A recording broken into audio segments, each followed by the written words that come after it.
Hello and welcome to another episode of Laying Down the Lore 40k, a lore podcast in which we aim to separate our Drukhari from our Dark Angels, our Tyranids from our Tau, and our Craft Worlds from our Chaos Marines, and generally ask what's up with this Warhammer 40k stuff. My name is Ben Crowbarber and I know pretty much fuck all about 40k. With me is my co-host Christopher Crowlin Allen. Shut up, Ben. Who knows absolutely fuck all about 40k. I said shut up. True. And my dear brother Darren. Shut up, Ben. He knows so much about 40k, it's a wonder he has time to do anything else. Over the years, this dichotomy between our levels of understanding became clear, and this series is an attempt to address that shut Ben ignorance. Right, fine, I'll shut up. Just kidding, but shut up. Hello, chaps. Hello. Morning. Anyone else shutting up today? Not me. I'm going to be a pain in your ass today. I'm not going to talk at all. It should be interesting. This is, yeah. I'm going to talk too much. Darren's not going to talk at all. Ben, what are you going to do that's not I'll be somewhere in the... Get it? Yeah. Somewhere in the middle, girl. It was a joke. Yeah, shut up, Ben. Yeah, shut up, Ben. Right, okay. Well, in now that we've sorted that all out. Right, before we go on, big thanks to everyone who supports the show. You guys are mint. If you enjoy the show and you want to support us, you can click on the Patreon link in the description. You can sign up today for as little as £3, which is really fuck all. Kral, £3? What would you buy with £3? If you had £3 today, what would you spend that on? Oh, today I would probably buy... And if I didn't have the Discord membership, it would be something else that was £3. I don't know, something pointless. That wasn't as much value. Yeah, pales in comparison. Yeah. If you're keen to support the podcast, but you don't fancy a subscription, then there's a ton of other ways that you can do that. Just click on the support us link in the description and you can get all our affiliate links and support platforms. Grau, we've had another message from Inquisitor Randall McDangle. To say that he's so needy. He says that he feels that we can assess your potential heresy on 3 questions, not 4, going forward. Okay. So, okay. Yeah, just to minimize the pain all around. Yeah. Okay. Fine. His, but mainly mine and Dar's. Okay.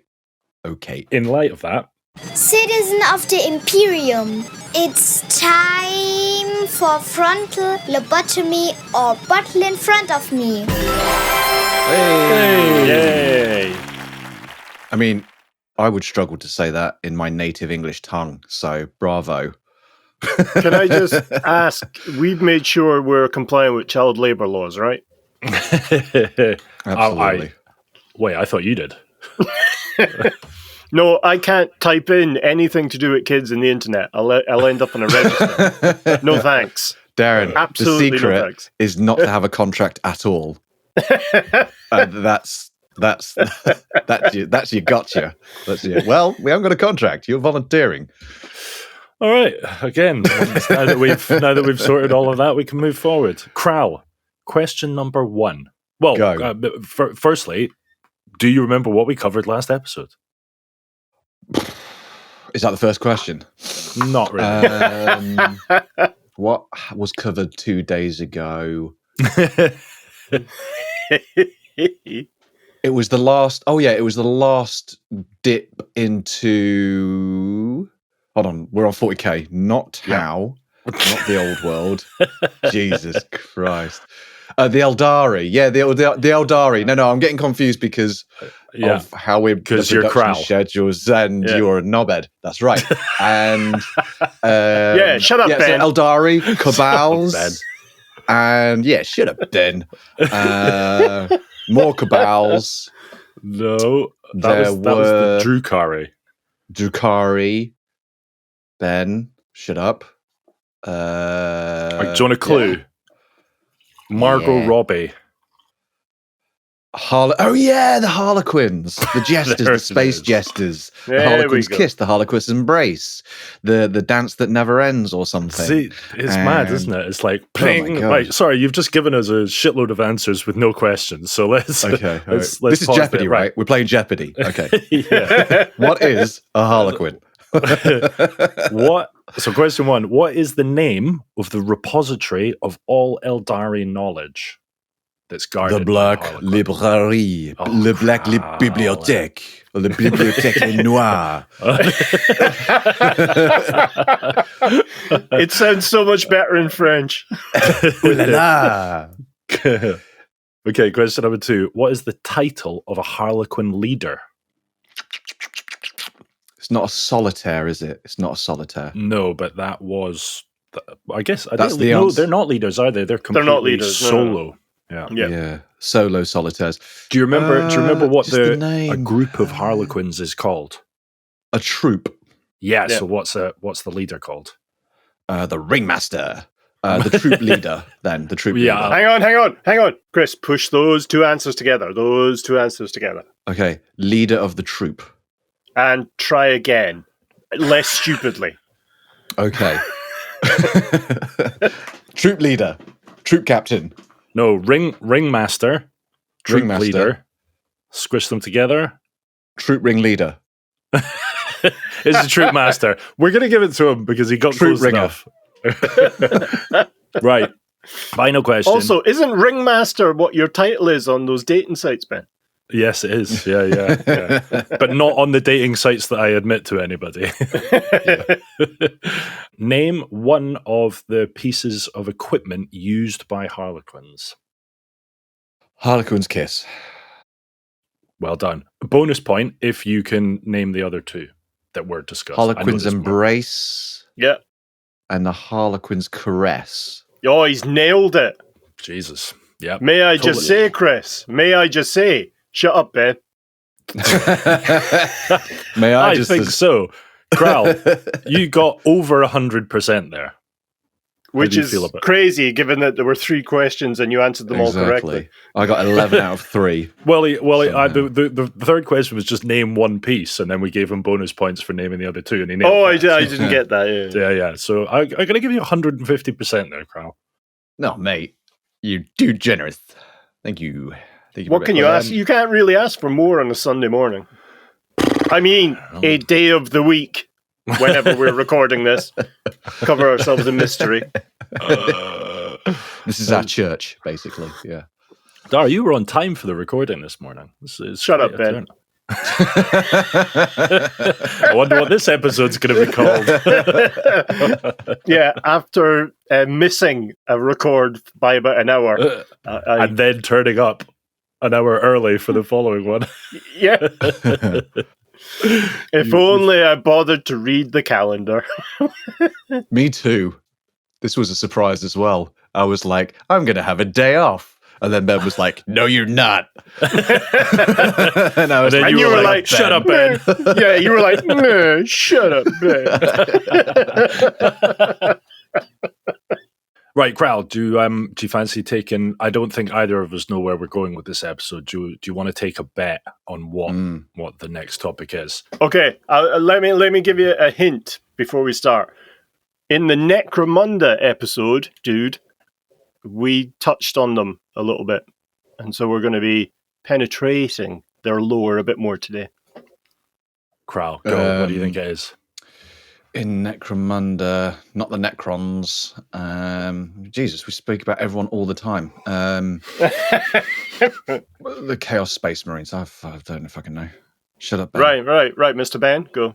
Yeah, what? Chaos Space Marines, the faction we've already dealt with. Yeah, we'll be covering them today, yeah. That's I mean, my chances of winning this bet are pretty high. I'm going to say Genestealers. It's 100% Genestealer. Shut up, Ben. Shut up, Ben. Shut up, Ben. Shutting up, guys. Oh, I am excited. Right. There's an absolute ton to pack in this and the following episode, or this and the sequel. No. What? Yeah. Next episode. Shut up, Ben. Shut up, Ben. So we touched on the Genestealers in the Necromunda episode, and we kind of very briefly described their reproduction cycle. If you remember the types of hybrids that they make, and how they kind of get into Imperial worlds. So we're going to revisit that slightly in a bit more of an expansive way, and then look at other aspects of their faction. Genestealers, as was, or as they are now, really came about in 1989 in the game Space Hulk. They did appear in the Rogue Trader core rulebook for first edition, but they were slightly different. They were something referred to as the Igmarl Genestealers, which was viewed at the time as a life form specific to that planet of Igmarl. Like it was a native, an indigenous, a bit of, not flora, what's the other one? Fauna. And it had a unique way of kind of reproducing, which was to deposit a package of genetic material into the body of a victim, who would then, through their own natural reproductive cycle, create a hybrid, created the next generation of these Genestealers. So the circle of life. Hakuna, my Genestealer, yes. Is a Genestealer, from your previous descriptions, a Genestealer is a part of the Tyranid faction or race. I mean, right? Spoilers, Ben. What the hell are you doing? Shut up. Okay, I'll shut up. So this is why shut up, Ben. So they were an interesting kind of NPC that you could have during your games of 40k. If listeners recall from our discussion of the first edition Rogue Trader in episode, 2 or 3, I can't remember. The famous 2 or 3, the one where Kral's nose bled freely for about 4 hours. Yeah, it melted Kral. Yeah. The games needed a games master. They needed a kind of third party to kind of adjudicate the rules. So it was more like a tactical RPG rather than a straight war game, although obviously that's what it became. So with the advent of Space Hulk, you suddenly had plastic miniatures available for the first time for Genestealers. Oh. And in mid 89, I think it was June through to August, they had their kind of lore expanded and army lists added via White Dwarf. So this really is at almost the dawn of 40k. They were one of the, well, I won't say few factions. They were, in fact, yes, they were one of the few factions that had an intelligible army list that you didn't need to sit down with a calculator and a compass to work out how many points your force was. Just to give you an idea, I mean, in later editions, things became kind of fixed points cost. An Eldar Guardian would be 10 points, for instance. Right. In Rogue Trader, they had half points, and it was based on your abilities and your equipment. So you had things that would be like 3.5 points, and then you had to work out, you needed 17 of them. What's that going to cost you? And then you needed 4 of those units. So what's that going to... Yeah, it was very complex. Jesus. Mr. Chris. Do you ever get like seasonal specials like Black Friday sales where like for 1 week only your Genestealer thing is worth 1 million points or something like that?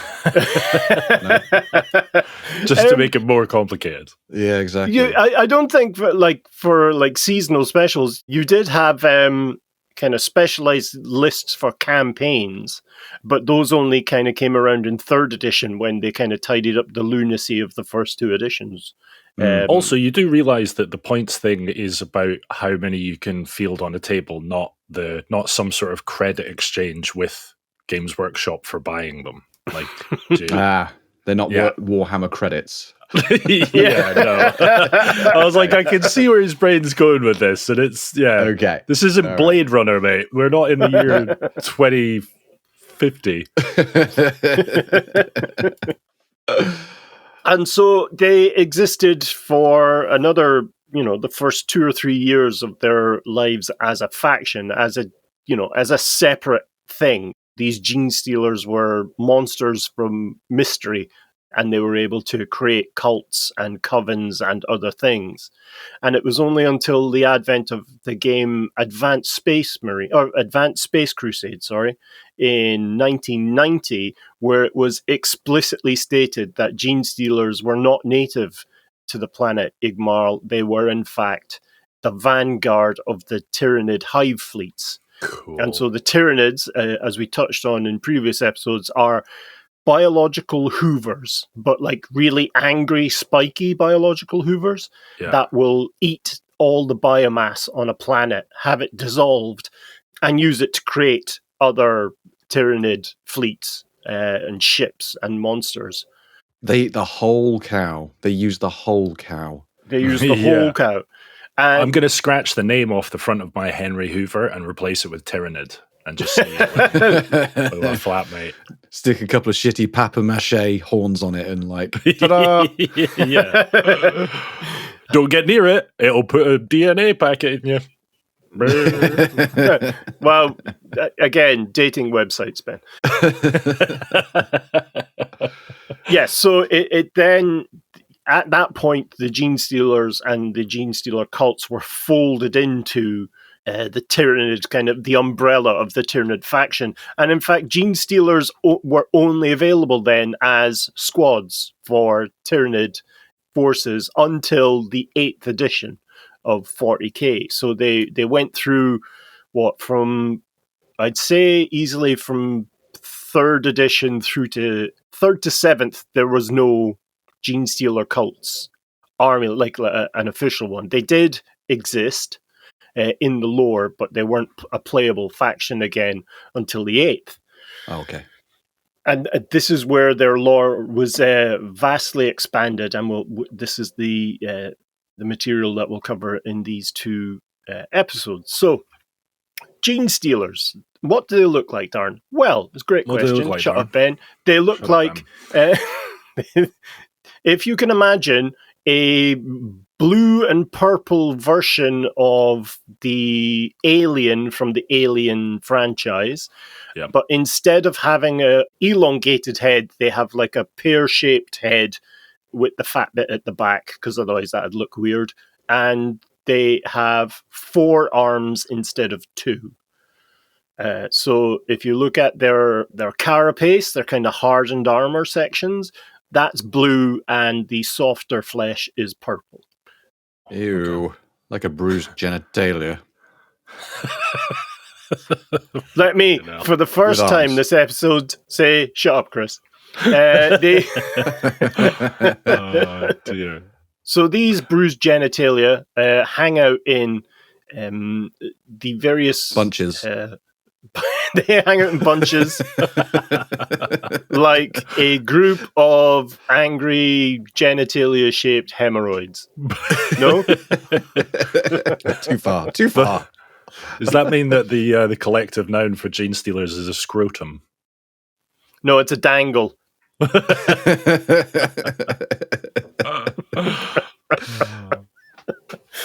A punch bag of Genestealers. Yes, that's what it looks like.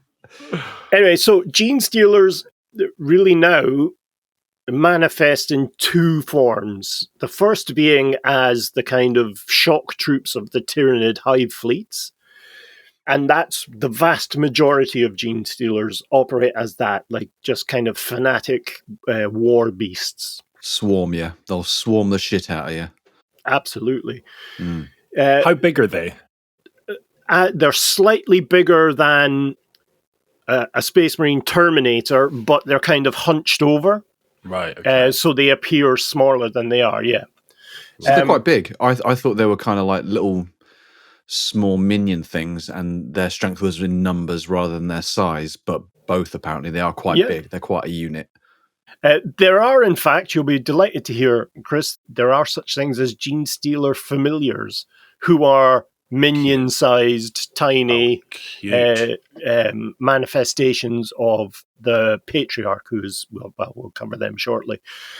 So, while under the control of the hive mind, the kind of the overmind of the Tyranid hive fleets, which controls it, and listeners may infer that each individual organism within a Tyranid hive fleet can be seen as a single cell of a larger organism. That's how you kind of to conceptualize the Tyranid hive fleets as they hoover through space. And so Genestealers are very much kind of mindless is probably the right word. They do have kind of very strong mental capacity and are able to survive on their own, but when they're part of a hive mind, they are kind of dead-eyed killing monsters who are things of nightmare. They have an enormous capacity to be able to reduce, to kind of fold down their size, so their armor plates are... Nice contortionisting there, Krell. They can actually do things like get into a kind of medium to largish pipe and kind of crawl using their fingertips for octopus style weeks to get through to... Exactly right, yeah. Very much like a mouse. You know how like mice can flatten their skeletons to get under incredibly thin spaces? Yeah, it's that kind of idea. So they're used as infiltration units to take out either individuals or emplacements that have been identified by the Tyranids as kind of key to the disruption of the resistance they face when they try and take over a planet. So they're very good much at identifying blockages. Like, it's basically a Xenos endoscope. Yeah. Ew. Gross. I just bought an endoscope for work in order to do like leak investigations. What was the first thing I did? Stuck it on my nose. It's fucking mental up there. It's crazy. Pictures will be posted in the show notes. Ben, that's not your nose hole. Let's play nasal cavity or anal cavity. Tell me you bought it secondhand, pre-loved. This endoscope. Yeah, I had to clean it. Did you put a condom on the end of it? No, barebacked it. No, that's just you and your Warhammer friends, Darren. Safety first.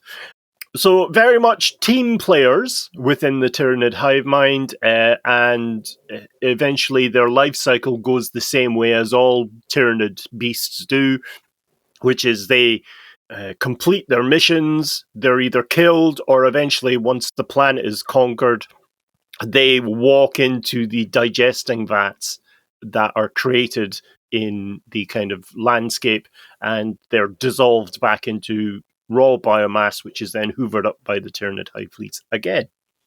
Wow. Tyranids. What happens when a Genestealer is separated from the hive mind, I hear you cry?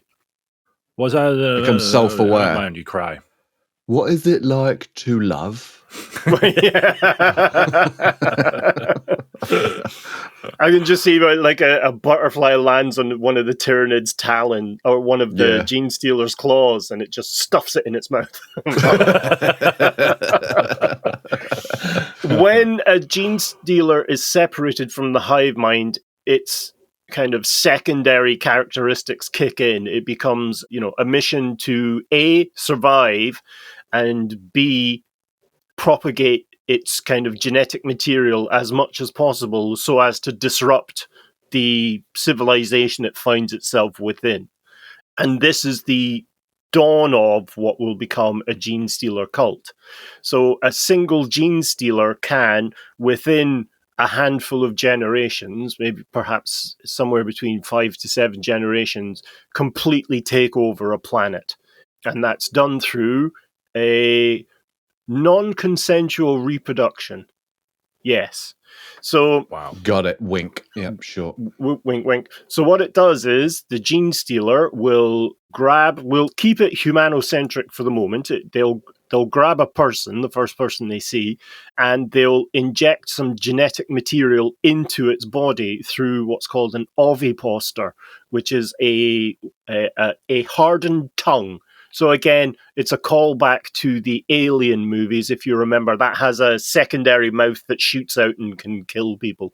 But what this does is it just injects a small packet of genetic material into their body, which then disperses throughout their person and wraps itself around their, gonads, really, be it male or female. It's irrelevant to the purpose of the Genestealer. Yeah. Do you remember, the face huggers in aliens, would they have an ovipositor? Because that would be the equivalent, wouldn't it? They and the planet. Well, that's exactly what it is. It's that thing that goes down your throat and kind of puts the alien embryo like the inside endoscope you got, Ben. Yeah, exactly. Oh shit! What have I put in my nose? There's a question. Give birth to many, many endoscopes now. But you answered the question. Actually. So it's irrelevant whether it's male or female. Doesn't care. Yeah, doesn't matter whatsoever. Yeah, they will contaminate. They will infect. Whatever the word is. Yeah. Whatever appropriately. Whether it's an innie or an outie, they will do it. It seems like the idea of the Genestealer lends or takes a lot from the Alien novels and stories as well. In terms of, you're saying, if one was very much so, detached from the hive mind, they're almost hermaphrodites, and kind of their primal genetics kick in, and they can basically become a new queen on their own. You know what I mean? Yes. And then start a whole new colony, a whole new cult by themselves. Insects do that. Do ants do that as well? Do ants or some sort of hive-based organisms do the same? Or bees? Yeah, if you take a worker, a lone worker out, and it doesn't know where its home is, it's completely removed from its hive, and it's. I think with ants, I might be wrong, but I think with ants and bees, the queen has to give birth to another queen, which then causes a swarm. I'm not sure if a single worker can metamorphosize into I know that. I know that happens in the Alien novels. Basically, you take an alien away, and it will its instinct will kick in, and it will basically become a new queen, like naturally, because its biology is kind of responding to the fact it hasn't got a hive, it hasn't got a cult or whatever. Yeah, they are. I mean, very heavily drawn. They're the Bretonian of space aliens in terms of Games Workshop IP. I mean, Space Hulk is effectively an alien-based game. In terms of these things scuttling around, The only thing I'd say is that Genestealers, and in fact, Tyranid fleets in general, don't have a gender. There's no... there's no how progressive. With the exception of Genestealers, there's no real reproduction. They do generate new life forms through kind of biological means, but it's almost like just advanced genetic engineering. There's no, there's no mummy Tyranid meets a daddy Tyranid. There's none of that. Sure. Hermaphrodites. No, that's wrong, isn't it? Hermaphrodites are. They have the sexual characteristics of both. Yeah. So once this reproductive cycle starts, it kind of moves forward with monotonous regularity. So the very first kind of generation is not really kind of Genestealery, it's human.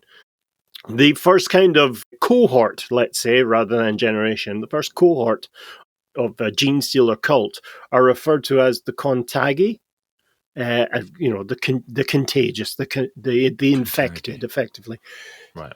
So the infected individual and individuals, as they become, are subject to kind of two real main forces. The first being the psychological impact of this genetic material. It, as I say, wraps around their reproductive organs, but also kind of changes their blood chemistry to make them more susceptible to the Genestealer itself. The second force is what's referred to as the brood mind. Now, the brood mind is like a localized overmind centered on the initial Genestealer, who, as the generations come into existence, is referred to as the patriarch, even though it's genderless. So if you can imagine, the Genestealer is a spider missing two legs and is at the center of this massive web of its offspring, in quotes. So the infected are go under something akin to mass hypnosis. So they're completely under the thrall of the Genestealer. They don't see a Genestealer. They see this kind of saintly human who has blessed them with its touch and the offspring of the infected are seen by them as, perfectly beautiful baby children, humans. Wow. They're not seen as the beasts and monsters that they actually are. And this are they isolationist by that point? Because surely other people are looking at those babies going, "That ain't no normal baby."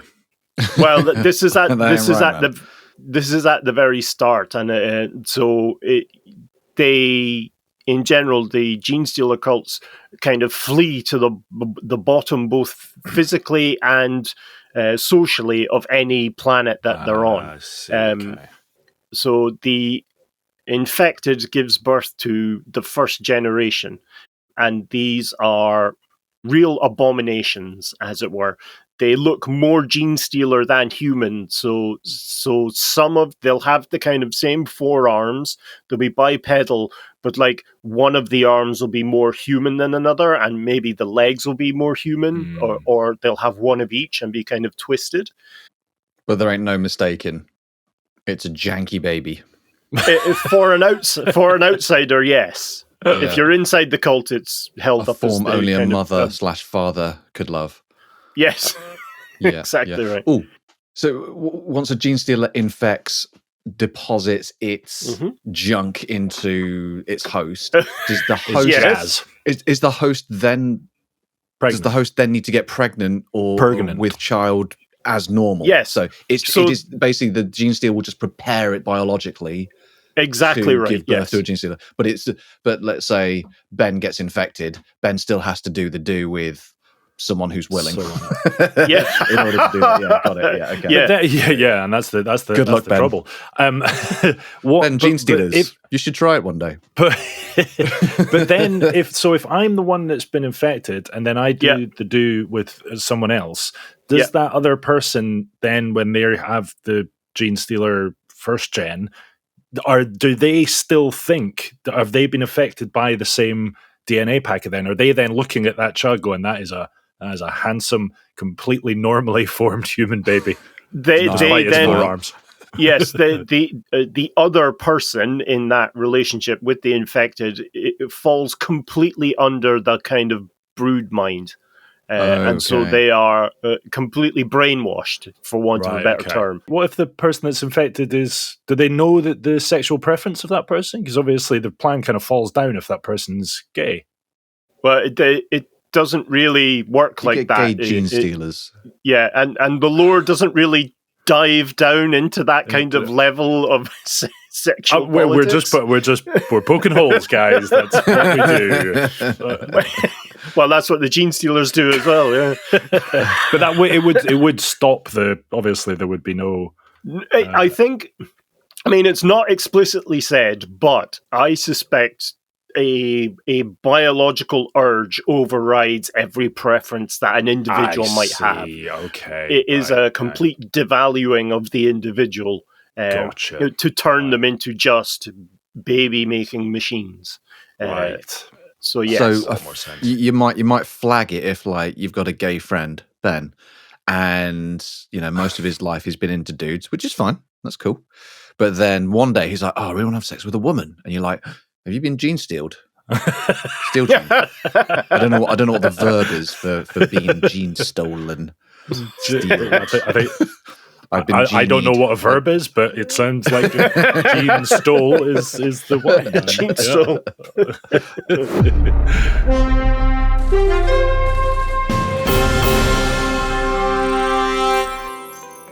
At Trist Dynasty Consultants, we understand the issues that face Hive World operations. We have spent generations getting our hands dirty in the mining and heavy industry sectors and know what it takes to make businesses like yours efficient and competitive. Family. Why not reach out today to one of our many agents within the GOSAR system for a free assessment of your needs and a tailored solution for your generational growth? Let us show you what family means to us. So whether you are a mining conglomeration seeking to expand the depths of your reach, or a manufacturer requiring efficient, tireless and discreet workers for that departmental munitorum contract, or a planetary survey concern requiring long-term operatives, Ask Trist Dynasty consultants how we can support you in joining our family. Trist Dynasty, loyal servants of the Four-Armed Emperor.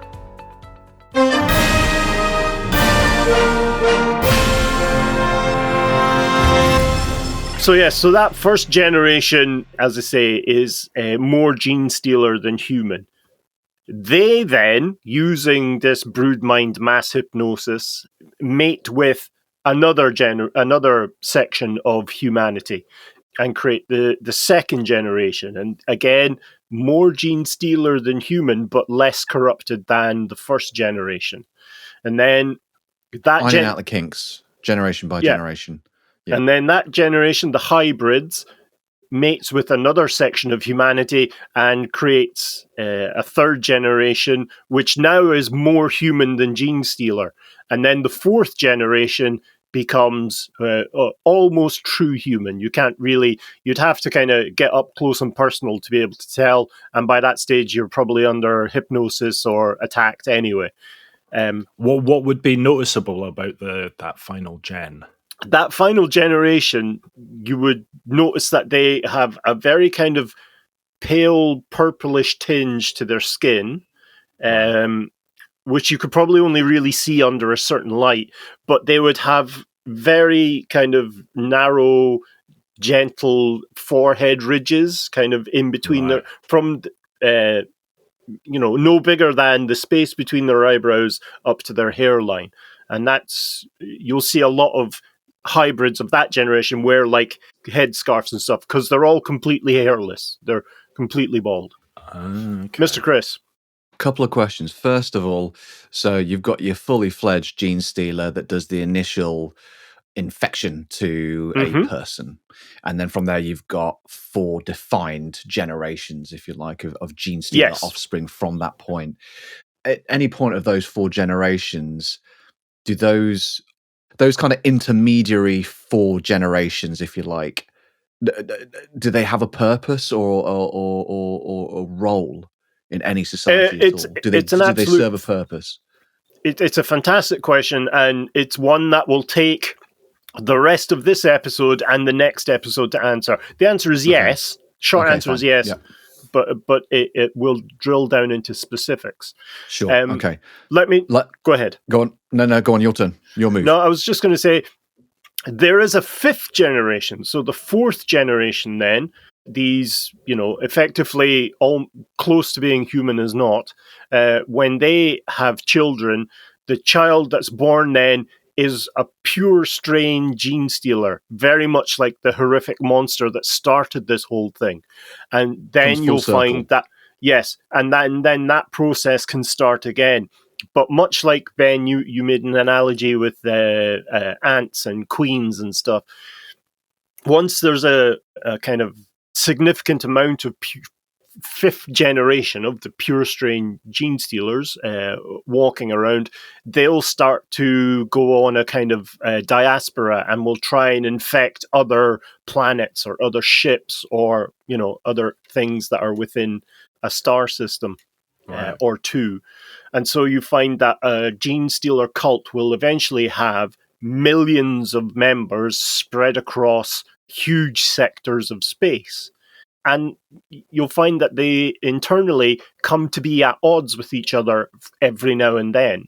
So they're separate kind of entities, even though they all trace their lineage back to a single Genestealer who maybe 150, 200, 1,000 years ago made the first kind of, let's say, genetic deposit in a single human. Would that original still be alive? Yes. 1,000 years later. Like they're long-lived. Genestealers are incredibly hardy. They can survive even in the vacuum of space. And they're, again, functionally immortal. They're really only can be killed in one of 2 ways. One is violence, and the other is they voluntarily kind of walk back into these digestion pools once the Tyranids kind of come and find them, which leads nicely onto the overall purpose of the Genestealers. Once an individual has set up this kind of cult, instinctively, They don't do it on purpose. It's their nature to do it. So they do it on purpose? I don't know. Sounds like you feel sorry for them. Me? No, not at all. They're horrible. Like, it's not their fault. Once there's a critical mass in terms of not only the Genestealer cult, but the biomass of the planet that they're infecting, they release a kind of psychic beacon. Kind of the patriarch, the leading Genestealer, ends up with this kind of pulsating brain as it sends out a signal into space, and that's a homing beacon for a Tyranid fleet to come and hoover up the planet that they're on. Unleash the Henrys! Unleash the Henrys, and we'll talk about that more in the next episode. Have they ever... Because the fourth gen having the rippled forehead, which is a terrible expression, and I feel dirty saying it. Is that something that the Genestealers have ever tried to correct? Because it strikes me that they're trying to make them look human. Mm. Oh, really? Okay. Yeah, it's because of the function that the Genestealer cult serves in Imperium societies. Right. Okay. Okay, cool. And so, how do these infections start, Darren? I hear you cry. Well, people that don't wash their hands. That's how. It's when they put their hand under the kind of automatic air dryer and just this tongue jarts out and hits them in the and lays an egg in their palm. What? Oh, I guess I'm a Genestealer now. Oh my god! Look at that. That's a sexy looking palm. Yeah, I want to go and have sex with somebody. Instantly. You could bottle that as an aphrodisiac, couldn't you? Sell it like make millions on Valentine's week. Like Genestealer jizz. No, thank you. Yeah. So Genestealers get into Imperial society through many, many ways, mostly sneaking. So they will kind of stow away on an Imperial transport, or in some cases, crash into a planet on an icebound asteroid. Sneakily, yeah. Like, it's a Genestealer just has like a Batman eye mask. A bandit. A bandit eye mask. Or, no, it's got a wig and one of those glasses with a nose. Googly eyes. So it's usually done through the lowest of the low. So they'll get into the kind of bilge area of a void ship, either infect a human crew member, who will then kind of go AWOL at the next planet that they're in, and will start a relationship with someone, and then. All of the while, the Patriarch, this Genestealer, will be with them. And so the crewman will kind of walk off the ship with a kind of large chest, ostensibly with all his belongings, but in fact, there's an origami monster waiting to leap out at the next person. And so what you'll find is there is suddenly a lot of kind of first generations made up very quickly, and then the process will start for second and third. But this is not to say that as the cult grows, it gets to the third generation, it doesn't mean that the original Genestealer has stopped making first generations, because they're incredibly strong and hardy and usually take up the role of kind of almost shock troops. So they are, fairly well armored, incredibly brutal in close quarters combat, and incredibly strong. And it's this strength that drives the kind of almost stereotypical role that a Genestealer cult will take up, which is that of miners. They'll be the dwarves of an imperial world. Yeah, that wasn't great. Well, that's a terrible analogy. I was thinking, like, literally, they just shrink, filling those roles. Yeah. Yeah. They'll take up the kind of lower societal roles within an imperial world. And one of the signs, if an agent of the Inquisition knows what to look for, one of the signs is a sudden kind of uptick in mining activity coupled with a reduction in criminal activity in the areas around the mines. As well as forehead ridges. Yeah, as well as forehead ridges later on. As well as Klingons. Those relate to the Genestealer cult building up a home base where it can operate with impunity, and then clearing out any kind of lawlessness around it so that it has control completely of an area. And so what you'll find is as these cults grow, they're actually, how would you describe it? They are a calming influence on the negative aspects of humanity as it completely takes over the minds of humans around it that come to join the cult. It should be pointed out here that, roughly half of a Genestealer cult will be regular humans who have been put under the kind of hypnotoad-esque power of the broodmind. So a Genestealer cult will have as many humans as it has hybrids in general. There are one or two exceptions to that, which we'll dive into when we do the cult in kind of greater depth. So as the cults grow in size, they infiltrate more of the kind of imperial institutions on a given planet. And obviously, once they have fourth generation hybrids, they're able to get human-looking Genestealers into positions of power.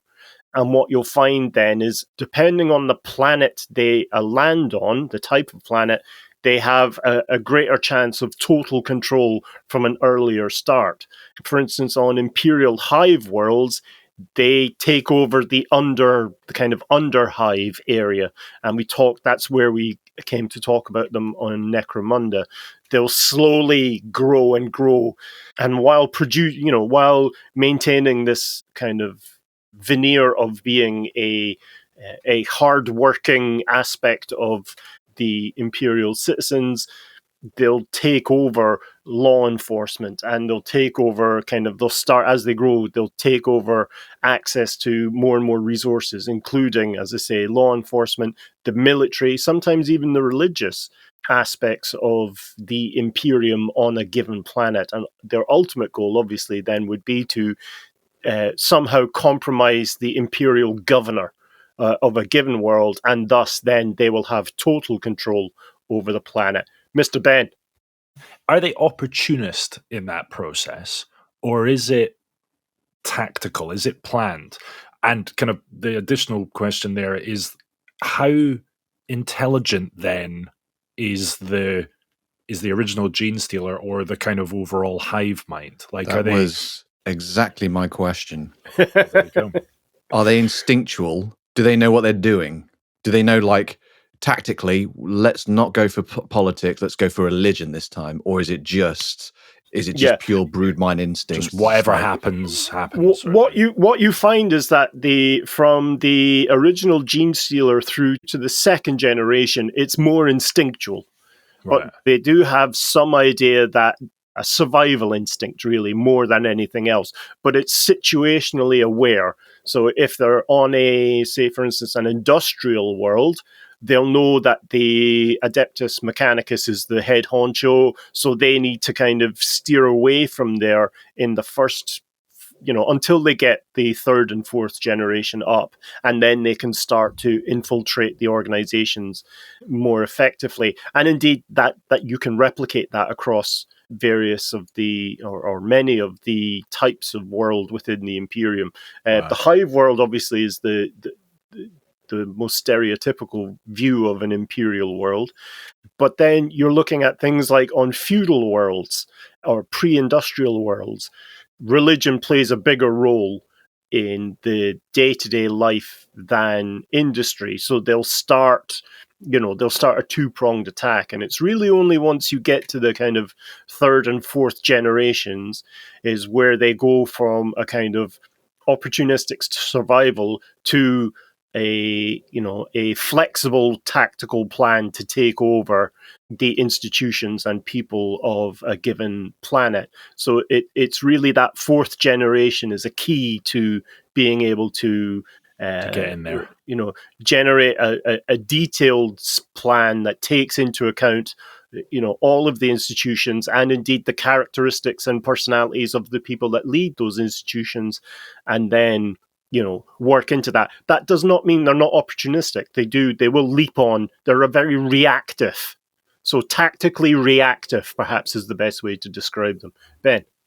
What you said that the 4gens obviously have the ripples on the head, but you also mentioned the kind of brainwashing aspect to them of normal people. So when they get into those, when they infiltrate those institutes, are they able to project of a completely human aesthetic to those around them?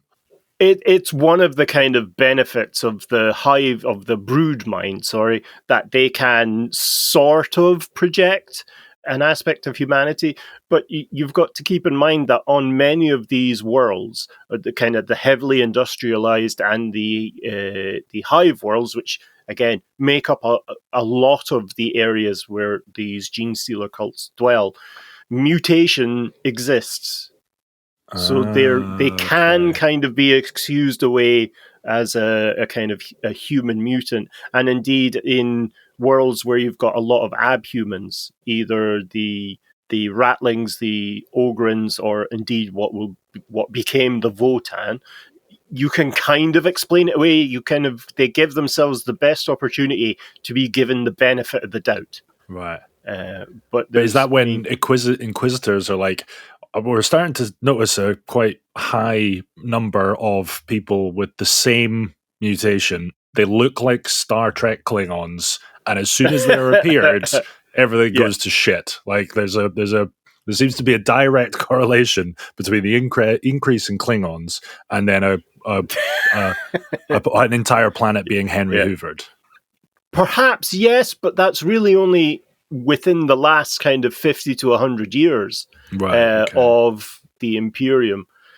In terms of the actual forehead ridges, it's literally an area 2 inches wide from their eyebrow ridge up to their forehead. So what's that? Another somewhere between 3 and 5 inches, depending on the size of your cranium. 7 for me. 7 for you. Well, no, your forehead stops on the other side of your hair, Ben. There you go.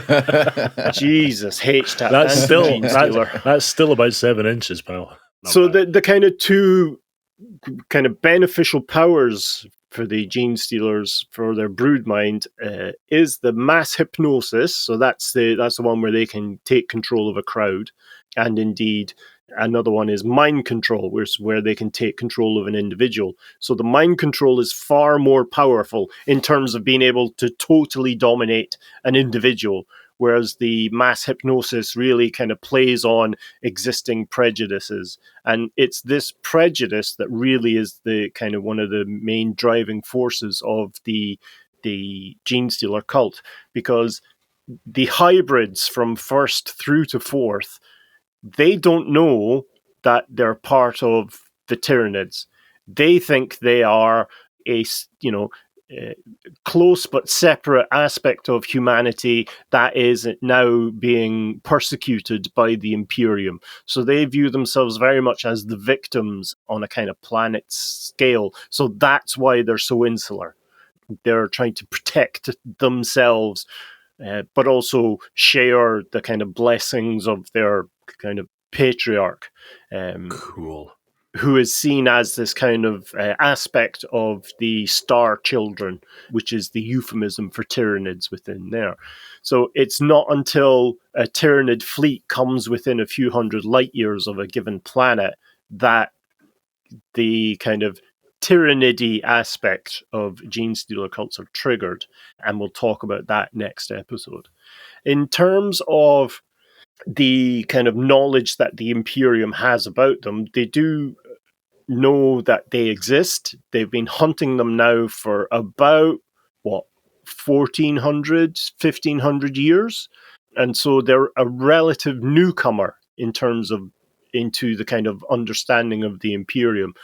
So the first confirmed Genestealer cult, the first real kind of engagement of Imperial forces against the Genestealer cult, was on a mining world called Gossar Quintus, and that happened a little over or a little under 1400 years ago against the present day in the Imperium.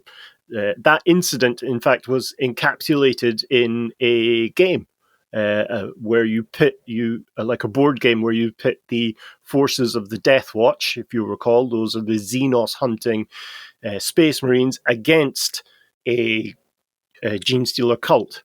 And so cool. A lot of lessons were learned from there, and the kind of edited highlights of the timeline of the Genestealers is from there.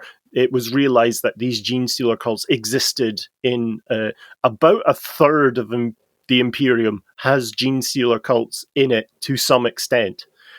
So they're not a small threat, but they're seen more as a kind of, well, they are a Xenos threat in terms of their alien, but they're also a heretical threat because they quite frequently advocate the kind of power of the kind of many-armed emperor is how they get under the radar. They're seen as an odd offshoot of the imperial cult by the ecclesiarchy, but in some cases they're recognized as an aspect of the larger religious fervor of the Imperium, and they've worked for generations to get that kind of recognition. That's mad. Yeah.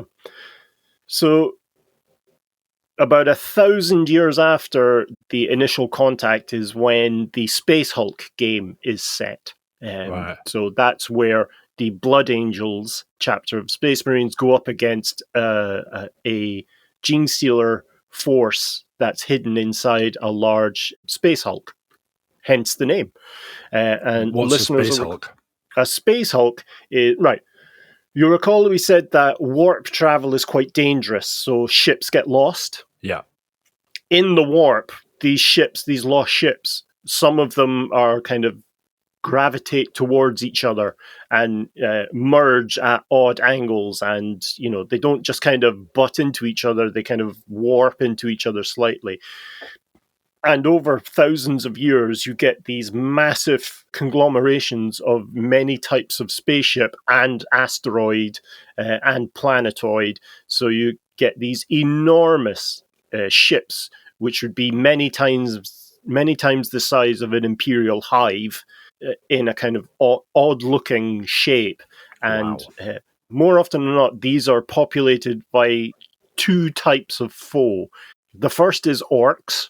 Orcs sometimes are able to board and capture a Space Hulk and then strap engines onto it, get it working somehow, and use it as a kind of a mobile, cool. Enormous space, well, almost like a Death Star. And the second is occasionally boarded by a Tyranid vanguard unit of Genestealers. So you end up with these ships that, as they sometimes exit the warp, bits will break off, and some of those bits will have Genestealers in them, and they'll get down onto a planet, and then they'll start the tongue-based reproduction. Yeah, but these Space Hulks kind of bamf into the real world or the real universe, and then bamf out an amount of time later. That's kind of up to the Chaos Gods, or up to whichever part of the ship has a working warp drive. But none of these are protected wholesale by Geller fields, so you can imagine that the orcs are fighting demons in the middle of the warp as these craft move through space, as do the Genestealers. And Genestealers will go toe to toe with a demon any day. It's a real flip of a coin over who will win. So that's cool. I like the concept of the Space Hulk.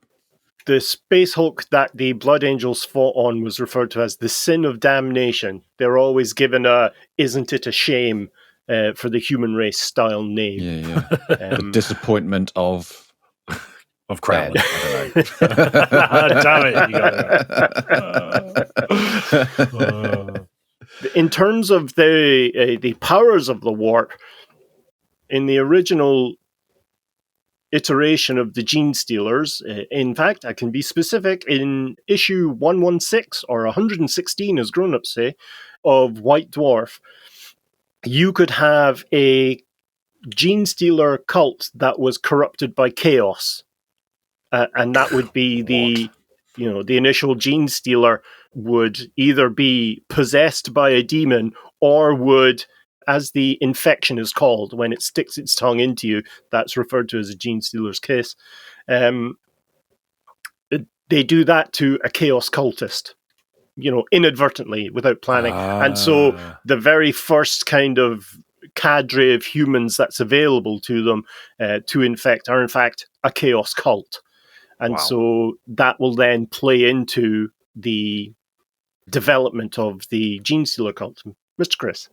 Which is the dominant force in that situation? Is it the Genestealer brood mind or is it chaos?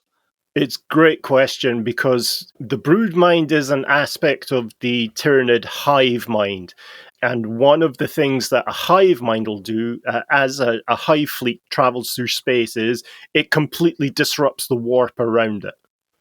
And so there are instances where, the demonic side will bear out against the Genestealer. And so you'll have these Genestealers and these cultists who have been mutated by chaos, but they still go through the same process. They're still both kind of illegal cults within the idea of what the Imperium is. So in terms of the Imperium, those are perhaps the most dangerous versions of Genestealer cults, because they're not only corrupt.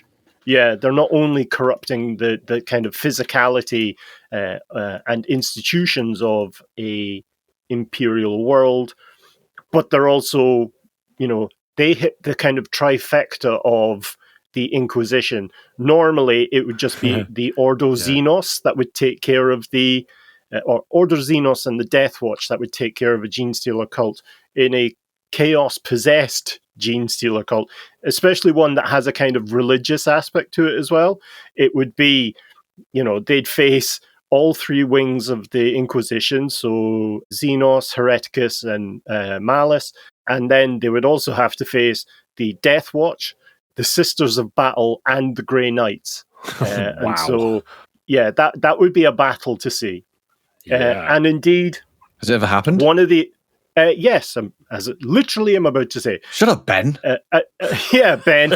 There was an instance where Genestealer cult was trying to, get onto another planet. It was spreading, part of this diaspora, and the craft that they were on went into the warp, but kind of went into the warp at an odd angle and ended up in the Garden of Nurgle. The kind of aspect of the warp that's you never enter the warp at a weird angle. I mean, you never enter Nurgle at a weird angle. What happened? Did they sneeze? Yeah. All of the Genestealers and the hybrids were infected with Nurgle's rot, which is kind of Nurgle's premium brand disease.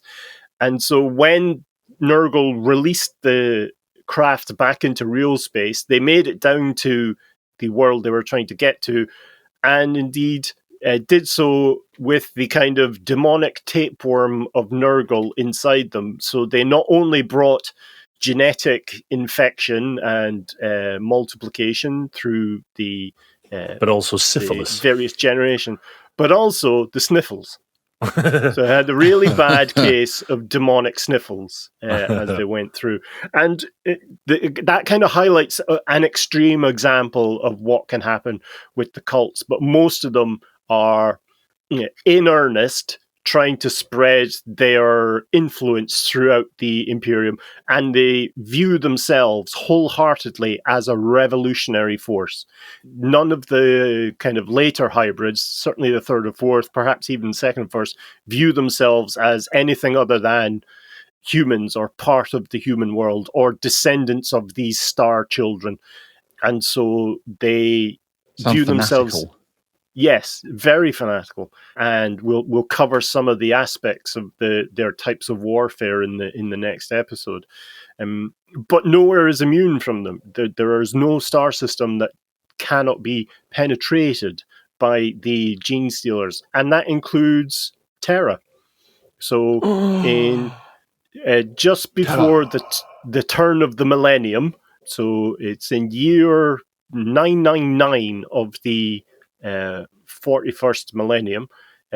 Party like it's 999.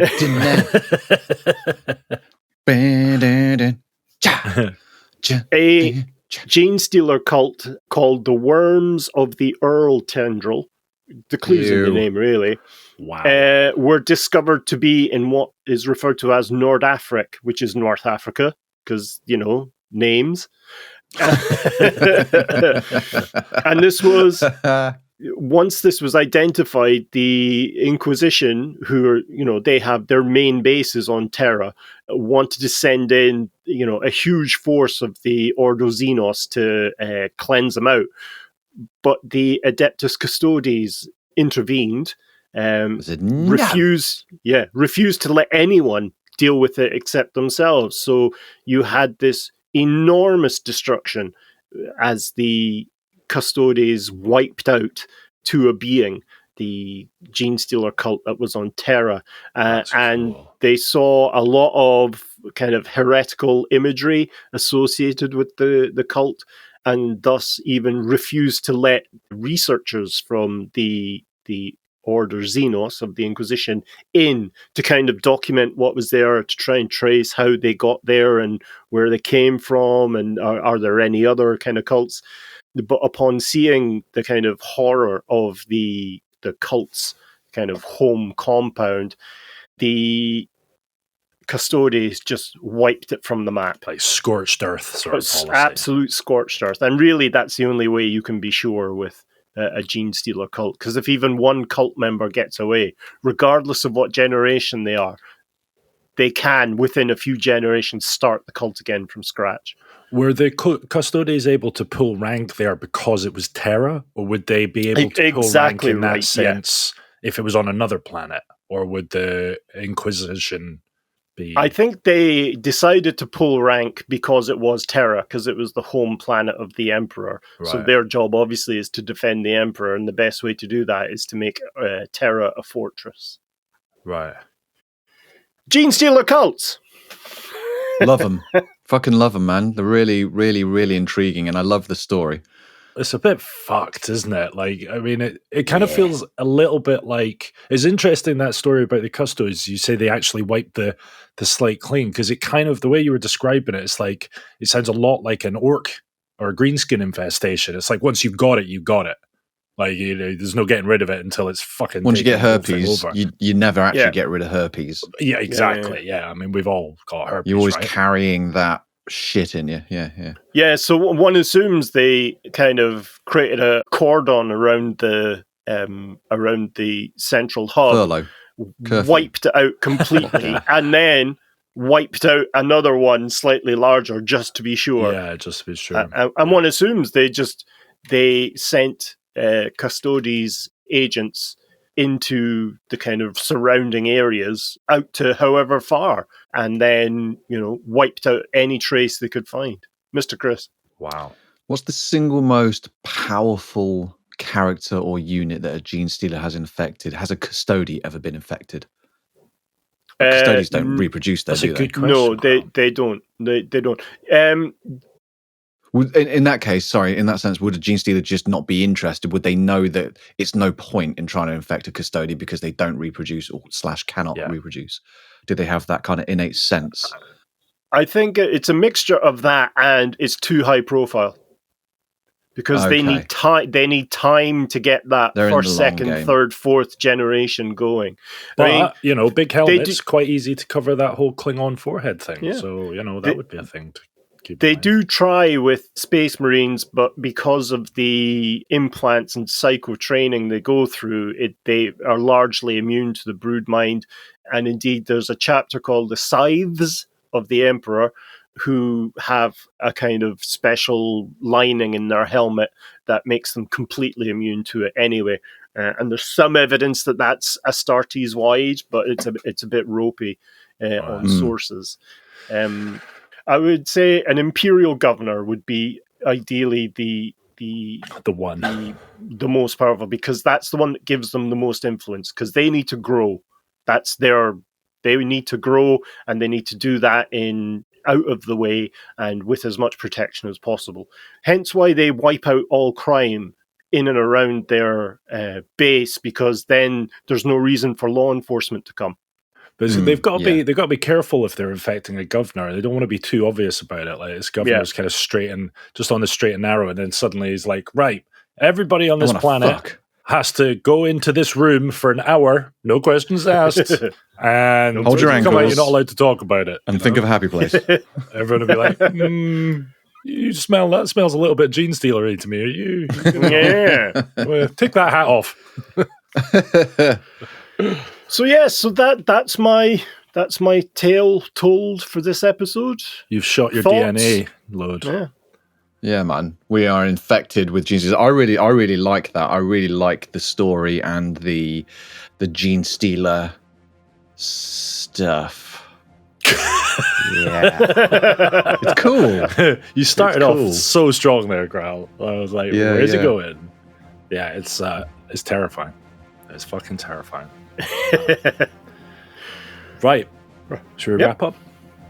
Absolutely. All right, that's all from us. Thank you so much for listening. Details and imagery for the topics we've discussed in this podcast can be found on our website at layingdownthelore.com. We also have all our previous episodes on there, release schedules, and merchandise.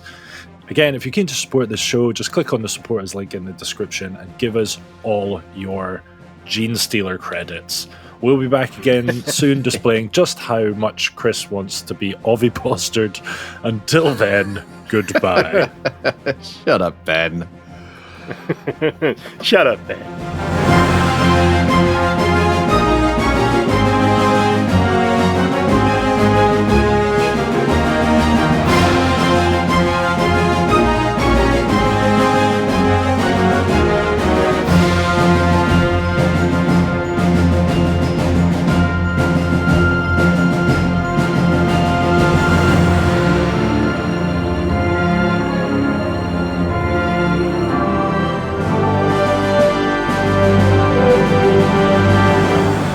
Laying down the law.